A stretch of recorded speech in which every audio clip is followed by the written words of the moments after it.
I authorized for two reasons, really. Number one, they have emptied their prisons into the United States of America. The other thing are drugs. We have a lot of drugs coming in from Venezuela. And a lot of the Venezuelan drugs. U.S. President Donald Trump is defending his authorization of CIA action in Venezuela.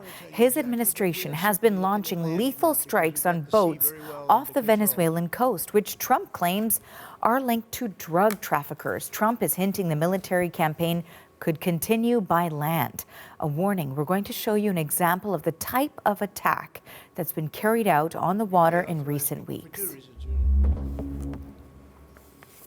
Okay, so if you take a look at that, in the most recent U.S. military attack seen here, Trump claimed 6 drug traffickers were killed. We've no way of verifying that claim or confirming who was on board. It's just the latest, though, in a string of 5 known attacks.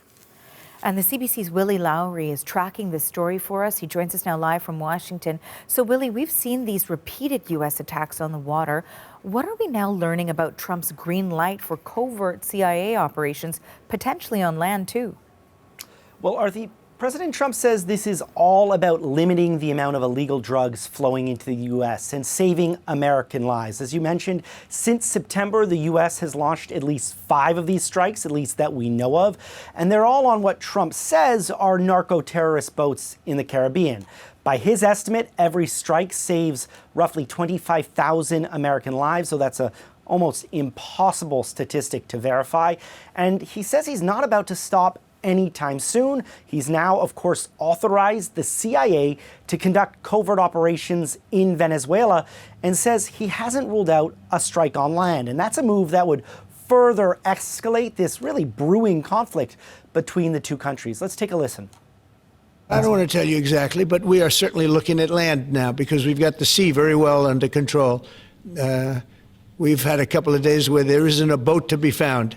Then that, I view that as a good thing, not a bad thing. But we had tremendous amounts coming in by boats, by very expensive boats. You know, they have a lot of money, very fast, very expensive boats that were pretty big. And so far, these strikes have been in international waters, but a strike on a sovereign country, Arthi, would be really just a significant escalation. And judging by what we've seen coming out of the Venezuelan leader's office, this has seriously escalated tensions between the U.S. and that country. So tell us more about that reaction and those tensions.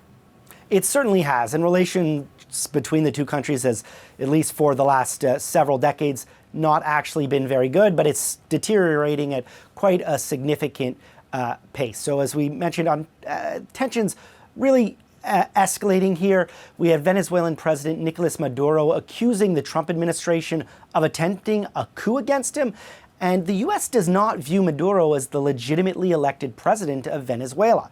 In August, the State Department issued a $50 million reward for information leading to his arrest and accused him of heading a cartel. And in a really shocking moment just yesterday, Trump was asked if he would authorize a hit on Maduro. Take a listen to his response. Oh, I don't want to answer a question like that. That's a ridiculous question for me to be given. Not really a ridiculous question, but wouldn't it be a ridiculous question for me to answer? But I think Venezuela's feeling heat.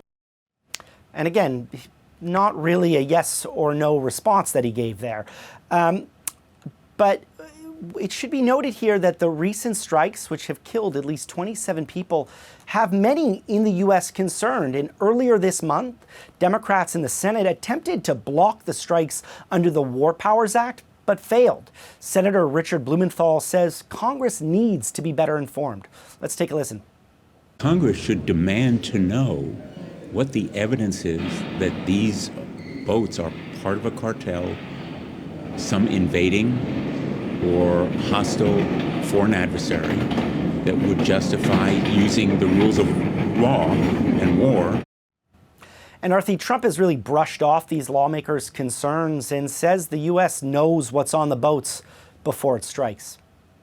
Thanks for this, Willie. That is the CBC's Willie Lowry in Washington.